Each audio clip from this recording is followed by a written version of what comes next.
यमुना जल भरने के लिए गई है। और जैसे यमुना तट पर जाकर के जल भरने लगती है, इतने में ही यमुना पल्ली पार गौ चरा रहे ठाकुर जी, घर लौटवे को समय है गया और संध्या है गई है। और वही समय मधुमंगल, श्रीदामा, तनसुखा, मनसुखा आदि सब ठाकुर जी के सखा लाला सो निवेदन कर रहे हैं कि लाला घर वापस चलवे को समय है गयो, नंद भवन में यशोदा मैया बाट निहार रही है, चल जल्दी।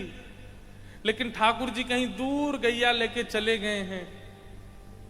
तब ठाकुर जी के सखा मुख पर ऐसे हाथ रख के गूंज लगा करके ठाकुर जी को पुकारते हैं, अरे कन्हैया, अरे लाला, अरे कृष्ण, अरे गोपाल, जल्दी कर, संध्या है गई, नंद रानी तेरी बाट जोब रही होगी। और यहां इस पार वो गोपी यमुना जल भर रही है, और जैसे ही किसी सखा के मुख से ठाकुर जी का नाम श्रवण करती है, स्थिति का अनुभव कीजिएगा, सुनिएगा नहीं। जैसे ही कान में शब्द पड़ा कृष्ण, गोपाल, गोविंद, ठाकुर जी का नाम पढ़ते ही वहीं गिर पड़ी है। ऐसी स्थिति उसकी हो गई है। अन्य गोपियां उसके ऊपर जल का छिड़काव करती हैं। जैसे ही होश में आती है, पूछती हैं कहां भयो तो है, तू कैसे गिर गई? अरे तू कछु रोग है गयो है, तो कुछ चक्कर आ गए, तू कैसे गिर गई?